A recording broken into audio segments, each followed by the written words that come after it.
अब आगे बढ़ते हैं और हमारे साथ अब बिग मार्केट वॉइसेस में फर्स्ट ग्लोबल की chairperson and managing director Devina Mehra जुड़ गई हैं, जिनके पास इन्वेस्टमेंट में 3 दशक से ज़्यादा का अनुभव है और मार्केट के बड़े ट्रेंड्स पकड़ने में देवीना जी की खासियत है। उनसे समझते हैं कि इस समय बड़ा ट्रेंड क्या है। देवीना जी, गुड मॉर्निंग। ग्लोबली बहुत कुछ हो रहा है, पहले उसकी बात कर लेते हैं। यूएस में एक रेट कट हुआ, लेकिन एक तरीके से कुछ कई लोगों ने कहा कि थोड़ा हॉकिश रेट कट था और अभी भी शायद इकोनॉमी रिसेशन में ना जा रही हो। दूसरी तरफ चाइना ने कल ईजिंग की शुरुआत की। अब क्या व्यू बन रहा है इस कॉन्टेक्स्ट में? पैसा कहाँ जाएगा आपके हिसाब से? देखिए, पहली बात तो है कि हाँ, फेड ने ½ % का कट किया।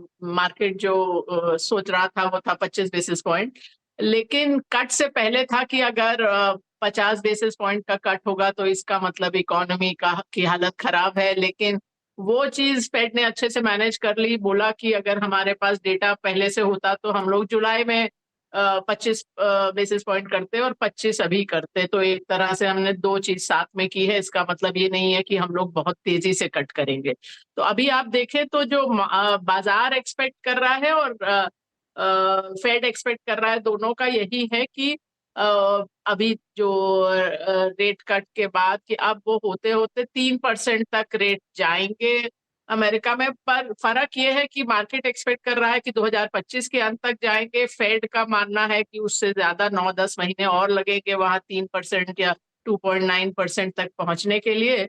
तो वो थोड़ा सा ये है। और जहां तक ये बात है कि इकोनॉमी की हालत खराब थी, ऐसा तो नहीं है। लेकिन ये भी बात है कि फेड या सेंट्रल बैंक जो भी करता है उसका जो इम्पैक्ट आता है अर्थव्यवस्था पे, वो थोड़े दिनों के बाद, थोड़े महीनों के बाद आता है। तो इसलिए आपको पहले से ही कट करना पड़ता है।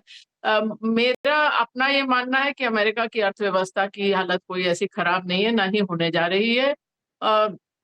चाइना देखने लायक है कि अगर वो लोग बूस्ट करते हैं तो उससे चाइना के अलावा बहुत सारी जो कमोडिटीज हैं उनकी डिमांड पर फर्क पड़ता है। तो चाइना उस हिसाब से देखने वाला मार्केट उस लिहाज से भी रहता है, क्योंकि बहुत सारी चीजों की खपत चाइना में सबसे ज्यादा होती है। अ, बाकी जहां तक फ्लोज का सवाल है, मैंने बहुत बार आपके चैनल पे कहा है कि फ्लोज को एस्टिमेट करने का कोई फायदा नहीं होता है, क्योंकि वो फॉरेन फ्लोज से हमारी बाजार का डायरेक्शन कभी भी निर्धारित नहीं होता है। तब भी नहीं जब म्यूचुअल फंड नहीं थे, तब भी नहीं जब इतना बड़ा रिटेल इन्वेस्टर नहीं थे। तो वो चीज उस लिहाज से बहुत मायने नहीं रखती है। ओके, तो इस समय भारतीय मार्केट्स में क्या फिर बने रहें? आपका व्यू काफ़ी पॉजिटिव रहा है और काफ़ी टाइम से पॉजिटिव रहा है। तो क्या बने रहें, और किन किन टाइप के स्टॉक्स में, सेक्टर्स में ज़्यादा ट्रैक्शन दिख रहा है आपको? देखिए, पॉजिटिव रहा है लेकिन हर तरफ पॉजिटिव नहीं रहा है। तो मैं काफी समय से ये कह रही हूँ कि जो मार्केट में फ्रॉथ वाले एरियाज रहे हैं, वो चाहे आईपीओ हो, चाहे स्मॉल और माइक्रो कैप हो, चाहे कुछ जो वो क्षेत्र होते हैं बीच में बहुत बोलबाला, पीएसयू का, डिफेंस का, पावर का, इसका उसका होता है, तो वो चीजों से आप थोड़ा सावधान रहिए। अगर पैसा बन गया है तो प्रॉफिट बुक करिए और थोड़ा स्टेडी पोर्टफोलियो में जाइए, थोड़ा लार्जर कैप्स की तरफ भी देखिए।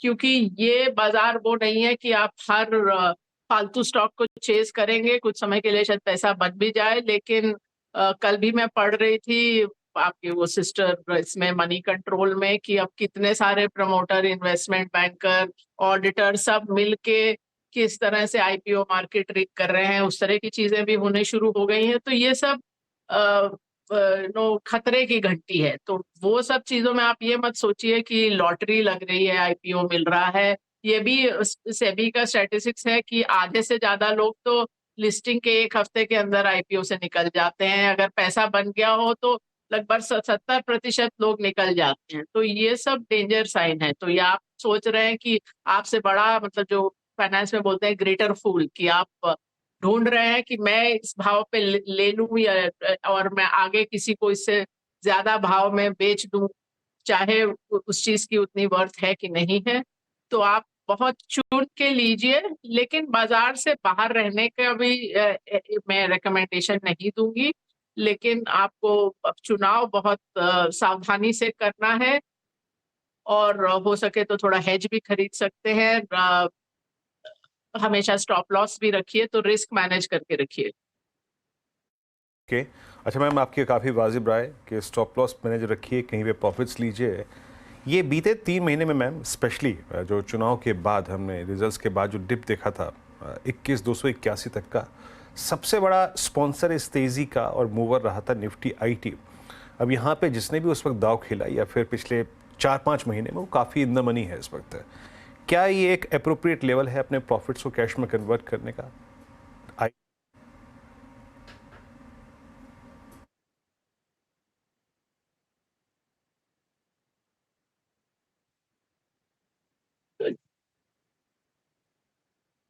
जहां तक आईटी का सवाल है, हम उसमें ओवरवेट रहे हैं। और पिछली बार जो जुलाई में रीबैलेंस हुआ था, अभी हमारा रीबैलेंस और 2-3 हफ्ते में होगा, तो शायद कुछ कुछ चीजें बदले। तो आईटी में हमारा अभी हम लोग ओवरवेट हैं, और वो सेक्टर अच्छा लगता है। अगर आपने वो अमेरिका से रिलेटेड जो क्वेश्चन पूछा था, उसमें थोड़ा बहुत फायदा आईटी को होगा। रेट कट होता है, लोगों के पास पैसा ज्यादा आता है, कंपनीज को टैक्स स्पेंडिंग तो करनी ही है। वो थोड़े दिन थोड़ा सा रुक के कर रहे थे, डील क्लोज होने में टाइम लग रहा था, वो सब अब मेरे ख्याल से वहाँ की कंपनीज फिर से टेक्नोलॉजी पे थोड़ा ज्यादा खर्चा करेंगी, तो इंडियन आईटी सर्विसेज के लिए ये फंडामेंटली भी अच्छा टाइम रहेगा। अच्छा मैम, ऑटो पे आपका झुकाव कैसा है इस वक्त? ऑटो में अब सडनली आई थिंक वो पैसेंजर व्हीकल सेगमेंट जिसमें कुछ 3 महीने से हम सॉफ्टनेस देख रहे थे, बाइंग इमर्ज हुई है, बहुत स्ट्रॉन्ग इमर्ज हुई है। टू व्हीलर स्पेस का आपका ऑल टाइम हाई पे ट्रेड कर रहा है। I mean both Bajaj auto, hero MotoCorp, TVS Motors. यहाँ पे थोड़ा सा कमर्शियल व्हीकल सेगमेंट में सॉफ्टनेस है। आप लोगों का झुकाव इस वक्त ऑटो में किस तरफ है, या फिर किसको अवॉइड कर रहे हैं आप? ऑटो में ऑटो कंपोनेंट्स मिला के हम लोग लगभग 1.5 साल से थोड़ा ओवरवेट थे। पिछली बार जो अधिकतर बदलाव हमारे पोर्टफोलियो में हुआ था, वो ऑटो कंपोनेंट में हम लोग एक्चुअली ज्यादा ओवरवेट है, बजाय कि इंडिविजुअल कंपनीज पे बेट लेने में। मतलब हमारे सिस्टम्स को ऑटो कंपोनेंट्स अधिक अच्छे लगे, तो अभी हमारा जो ऑटोज में ओवरवेट है वो मोस्टली कंपोनेंट की साइड पर है। अच्छा, आपने कहा कि आईपीओ मार्केट में एक शुरू में कहा कि एक फ्रॉथ चल रहा है, तो क्या अब इस मार्केट से कंप्लीटली अवॉइड करें, या अभी जैसे Hyundai का आईपीओ आएगा या स्विगी का आईपीओ आएगा, इनमें कुछ आईपीओ आएंगे जिनमें अप्लाई कर सकते हैं?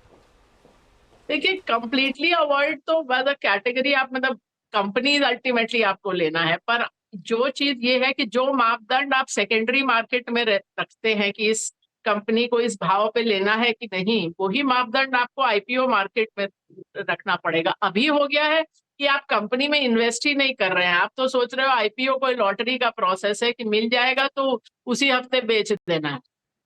तो ये खतरे की बात है। तो अगर आप पूरी तरह से आपको कन्विंस्ड है कि हाँ, ये वाली कंपनी इस भाव पर ठीक है, तो आप अप्लाई कर सकते हैं। पर उस तरह की कंपनी में आपको अलॉटमेंट कितना मिलेगा, वो एक अलग कहानी है।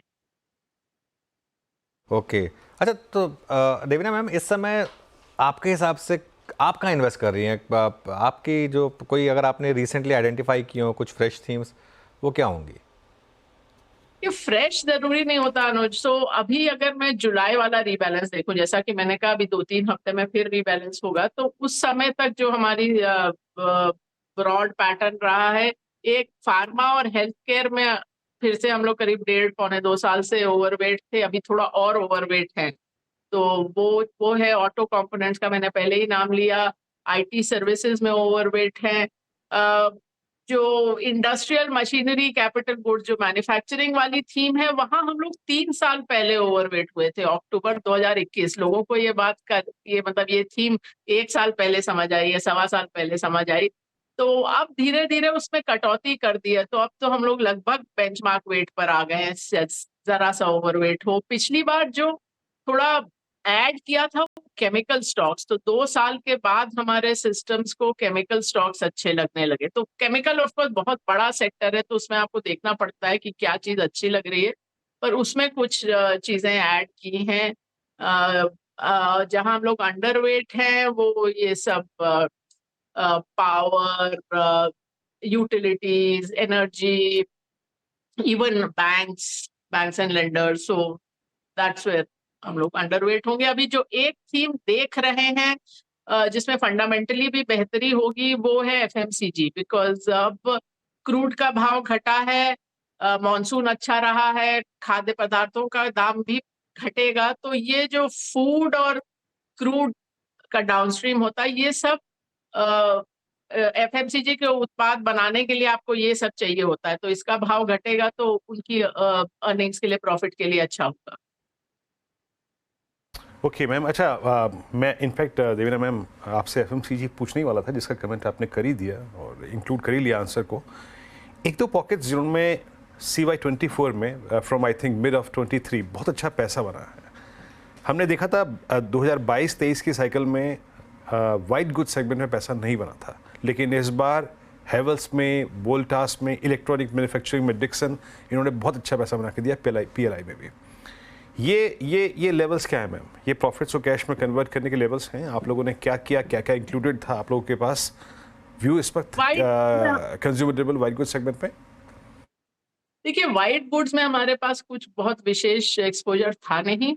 एफएमसीजी भी अभी हमारा कोई बहुत ओवरवेट नहीं है, पर जैसा आपने बोला कि नया क्या चीज देख रहे हैं, तो वो देख रहे हैं कि उसमें क्या बदलाव आता है।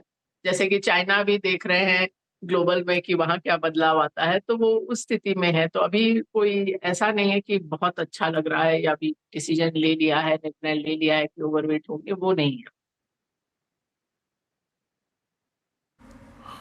ओके, चलिए मैम, बहुत बहुत शुक्रिया आप आज इस बातचीत में शामिल हुई और सभी सेक्टर्स पे और सभी आई थिंक स्पेसेस पे अपनी राय रखी आपने।